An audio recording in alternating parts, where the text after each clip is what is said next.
Hey everybody, Cyclone here again, and I've been bit of an update. I've been doing okay. I've been thinking a lot lately about cars that either I have to this day or that I used to have, and one of them particularly struck my mind. It was a car that was a lemon. It was a piece of garbage. So I gotta go for a bit of backstory. My mom and dad got a divorce in 2012. At that time, I was about 7. And before they divorced, the cars that we had was a 2004 Scion XB, the same one that's back in my hands now that I made a video about talking about, and the 1992 Chevrolet S10. So we had those. My parents got a divorce, and my mom took the Scion. Me and my dad still had the S10. And my grandparents thought that my dad needed a backup car. And at the time, they were living in Folsom. Now, their next door neighbor, which was a guy named Jeff, which he was a total fucking ass. I gotta say, this dude was an ass. I'm not gonna explain what the hell he did, but yeah, I'm not gonna explain what the hell he did the day that we got that car that he sold us, but yeah, he was an ass. Um, so he was living next door to my grandparents, and he's a cop. I don't know if he's still a cop now. He certainly can't drive for shit because the car he got afterwards, he rolled it. He really can't drive for shit. So, what he had, I think he had like an Infinity or something, and his wife had a Nissan. It was like a Pathfinder or a Armada or whatever those SUVs are called. But he also had a 1997 Chevrolet Monte Carlo. It was blue, like aqua blue, I think, and it was the LS trim. Now, originally his brother, I think his name was like Grim or something. I don't know what his brother's name was, but it was his brother's car. His brother bought it new in 97, gave it to Jeff, and Jeff was selling it. And so my grandparents had found this thing for us, and we went to go look at this thing. Now, like I said, this dude was an ass, and I know for a fact he didn't like me, because at the time, we got this car in 2013, and in 2013 I was 8 years old. It was clear that he didn't like me. It was clear that he also didn't like his toddler kid. He didn't like kids, I don't think. But wait a minute, if he didn't like kids, why the fuck did he even have one? I don't know. But yeah, he was real snappy as far as I knew. But we looked at this car, and this car had some things. Um, when we first bought it, all right, when we first bought it, we thought it was only a 5-seater. It was a 6-seater. It had 2 bench seats. My dad recalls them being a damn sofa, which that's pretty cool. 2 sofas, one in the front, one in the back.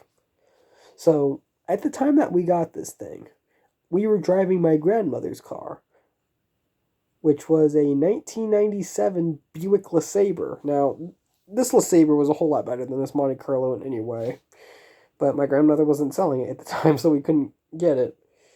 But, it was like luxury. So we got this Monte Carlo in 2013 when I was 8. And it was okay. It was an okay car. It was a 97 and it was a LS trim. It had the 3.1 liter, which absolutely fucking terrible engine, dude. That thing would have been better off with a 3800. My grandmother's Buick LeSabre had a 3800 in it, so yeah, this thing was kind of a downgrade, but it was a V6, so you really can't complain, can you? It had the original cassette radio, which was a pile of garbage. I did later replace it with a Sony radio, which I actually took out of that car because I no longer have this car. This car is long gone. But I put a Sony radio into it years down the road. It was a CD player radio. So this car started off okay. My dad would take it to and from work. I'd ride to school in it, or ride home from school, I should say, because I live with my with my dad and his girlfriend at the time.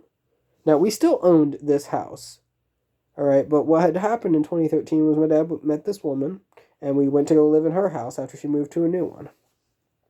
Yes, we still own this house. We still came back here. We had a roommate living here, and she was a piece of shit, but anyway, back to the 1997 Monte Carlo. So this thing started off okay at first. But then problems on top of problems on top of problems started happening. I think it was around maybe the end of 2014, start of 2015, when this thing just started piling up on problems. We did a head gasket repair on it. We did a harmonic balancer on it. We even went as far as to pull the engine. Not replacing it with another one, but we pulled the engine out of that car to work on some stuff. That car was just plagued with problems. I don't even remember what problems it had at this point. But it started to become a serious nightmare. I started nicknaming this after we stopped driving it, the Chevrolet from hell, which it was from hell. I remember, because my dad, when my dad was dating that girl that I kind of just mentioned earlier, so this girl she used to have an apartment that was like down the road from us, but then she moved into this house, which supposedly I heard that her aunt bought it for her. It was a 3-story house. I don't know how many bedrooms. I think it was like a 4-bedroom. There's like 1 bedroom downstairs, which is where I slept, and there was a bathroom down there. You could turn the whole goddamn thing into a living room if you wanted to. The second story was the living room and the other bedroom, which wasn't ever used, and then the kitchen.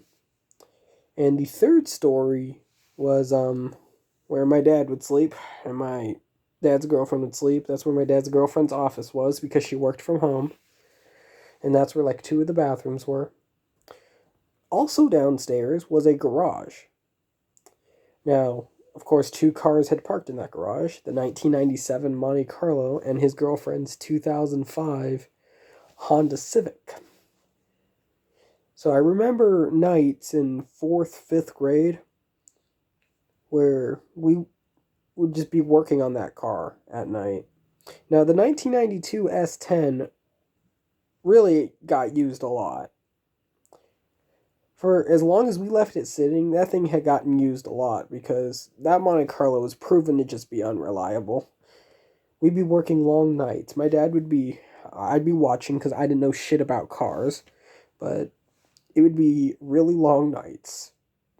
Really long, hellish nights. I'm trying not to get misty on video, but I remember how much of a nightmare it was. And see my dad frustrated at the thing. And he wasn't the only one who got frustrated at it. I'm pretty sure I got frustrated, even though I don't remember. My grandpa got frustrated at the thing. This thing in 2015, 2016 was just the most frustrating vehicle ever. I gotta say, we got okay service at first, but then the later years we got very poor service from it.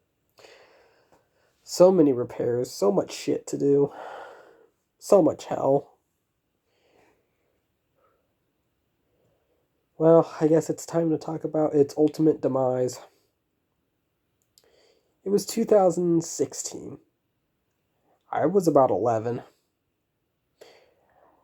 I don't even know how old my dad was.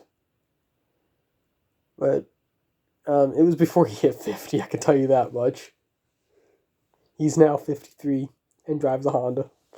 So my dad I guess he was going home from work, or going to his girlfriend's place from work. And the problem that we had was this thing was making a clunking noise. No, the rod wasn't busted. It was the crankshaft. So this thing was going clunk, clunk, clunk, clunk, clunk, clunk, clunk, clunk, clunk. That's the best I can do. It was running, but it was doing that. It was clunking as it was running.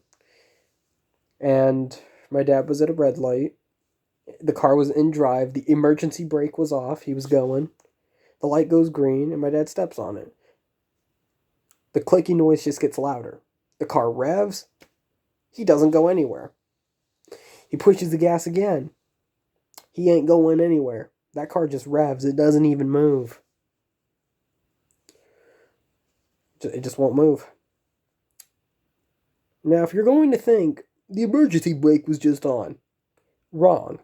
That shit was off. He wouldn't even be able to get out of the parking lot if that was on.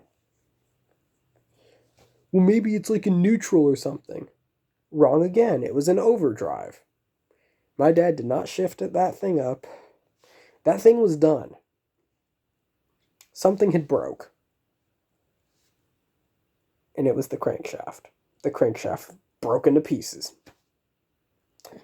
So my dad got it off to the side of the road, and he called AAA and had it towed up to my grandparents' house. Now, I wasn't there at the time, all right? I wasn't even in Rancho at the time. I was up in Jackson, where my grandparents now live.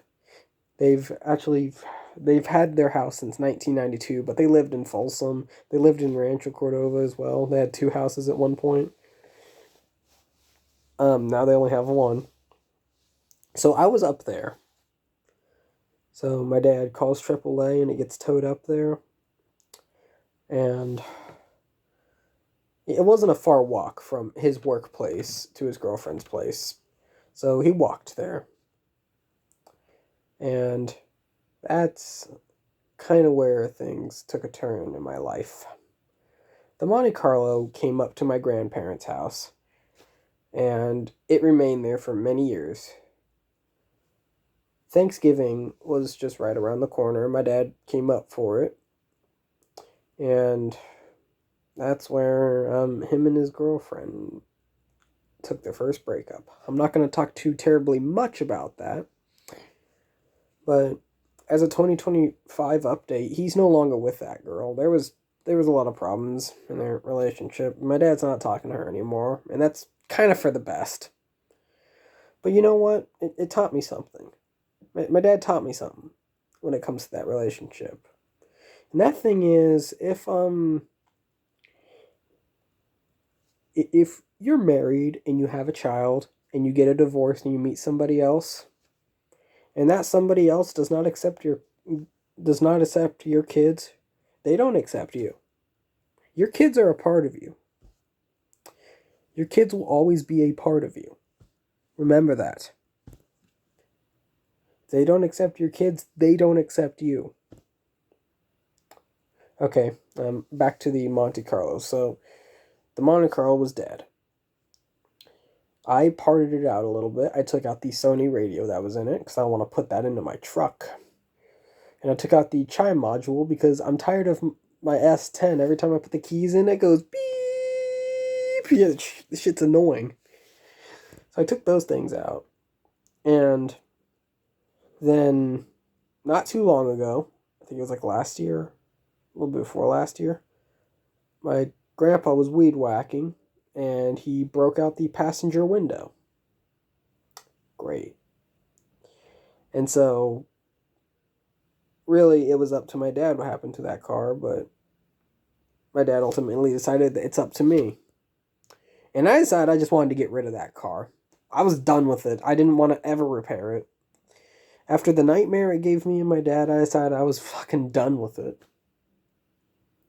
And my grandpa at first was kind of upset because they put a whole lot of money into that car, but since when does money matter?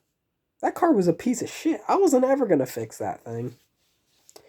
So it ended up getting donated.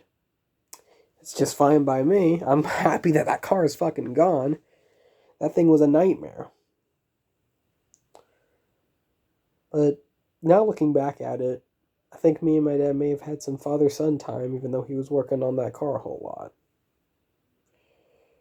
We still have those moments. Yeah. I still suck at working on cars. I don't know shit about working on cars at all. I'm being honest here. I haven't ever taken a college class for it. It would be cool, but working on cars is just frustrating. Now, it's not like that car was perfect when we bought it. It was probably abused because the dude who had it was abusive. Like I said, he was an ass. Wow, that actually felt good to talk about. A car from my past that I hated. I'm happy it's not around anymore. And if anyone out there has a Monte Carlo like that, or a Lumina Carlo, where did I get that from?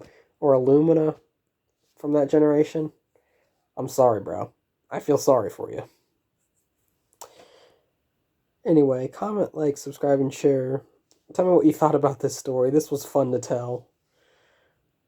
Comment, like, subscribe, and share. I'm going to get out of here for the night. One more thing. Peace!